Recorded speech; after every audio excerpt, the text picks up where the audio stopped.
buhaton pa siya kamunga bunga. Katong nakadawat siya pindaw, ang tumbalik. May adlaw isang no Biyernes. May yung adlaw Biyernes Santo ma'am ug sir.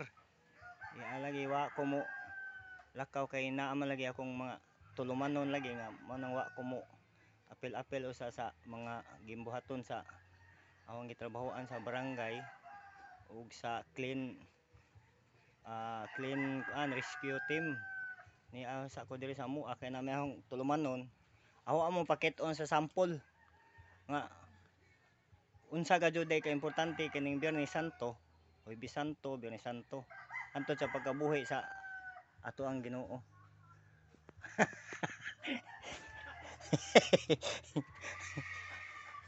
Karon mo na ipakita ninyo nga karong mga adlaw importante jud kayrong mga adlaw aning Semana Santa.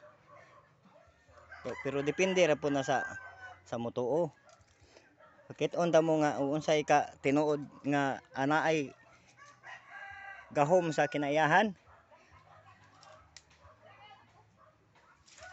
So umpoy gaaway.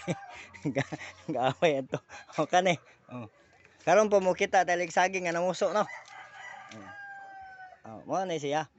Mo ni nga ang tanang butang ang kalibutan na basta nay kinabuhi. Ana aga jud ni paglaom. Bisan git putol na ning saginga. Aning kamot mo isang mga kapuso. Kani ato ana po ning atangan unsay resulta ni iyang bunga ani. Dagko baka nigbulig. Kay ako natiguang lamang pug ko. Karon po ko kakita ang ani nga naisaging nga kuan mamuso. Bisag giputol na. Oh, ano siya? Una saging, dili ka jud ni matawag og ingon nga basin gisok-sok ra dili.